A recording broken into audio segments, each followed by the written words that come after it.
Rafael Cruz is Ted Cruz's dad. He recently spoke at a Tea Party event, and let's just say the apple doesn't fall far from the tree, and the crazy doesn't fall far from the tree. Let's listen. I grew up in Cuba under a strong military oppressive dictatorship. So as a teenager, I found myself involved in a revolution. I remember during that time a young, charismatic leader rose up talking about hope and change. His name was Fidel Castro. You get it? Get it? Because hope and change, that's Fidel, he's communist, and Obama, hope and change. Yeah, he's a communist, get it? Yeah.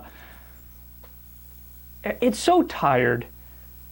And look, if the subtlety wasn't enough, he actually came out at one point and said, Obama is, quote, just like Fidel Castro.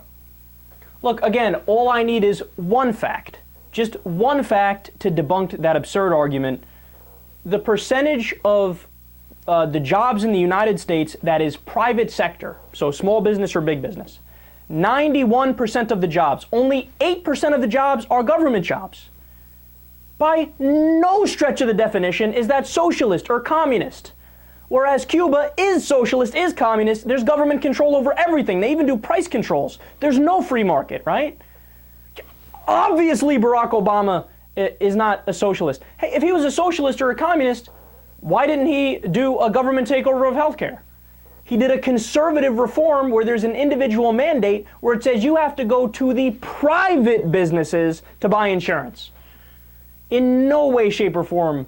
And look, man, I don't know why I'm trying to rationally break these things down. Because later on in the same speech, Rafael Cruz says, thank God for Glenn Beck. Yeah. That would appear to destroy your whole credibility in a mere 5 words. Now, interestingly enough, he also admits to indoctrinating his son, Ted Cruz. Now, that's no surprise because Ted Cruz is a blithering idiot, and he shows it on a daily basis. But what he said is, in Cuba, when we were there, they were indoctrinating kids in school, and they would tell the teachers to teach Marxism and communism, and it was indoctrination, it was horrible. So when I was here in the US with Ted, I indoctrinated him in the other direction.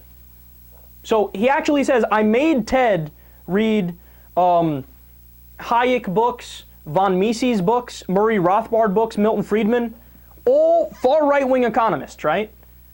He says, and he was in middle school and elementary school. I got no problem with you reading those books. I've read those books, but I read them when I was past puberty or somewhere in the middle there, right? Where I could actually think about it and not just accept it as gospel, right? He made Ted read it when he was in elementary school and middle school. And of course, you presented opposing positions as well and gave him other books that are more progressive in nature, right? Right? Oh, you didn't. You did pure indoctrination. And the entire event, look, here's the bottom line. The entire event, he was clear. Now, when I argue against conservatives or Republicans, I try to give you good specific reasons. Like, here's X, Y, and Z. Here's why I'm angry. And I either get mad because, look, they're corrupt and they take money from big business and screw over the people. Or I say I'm questioning their intelligence and they appear to not be bright. They appear to be morons, right? So those are legitimate. But he goes on to say, oh no, liberals are evil. Like Batman villain evil. Like they mean to do you harm. Whereas conservatives, we're just good old-fashioned people. Now, I hate those conversations because who really believes that? Like, does anybody really believe the other average Joe in the political party sitting down like, all right, how could we fuck up everybody's life? No, nobody's thinking that.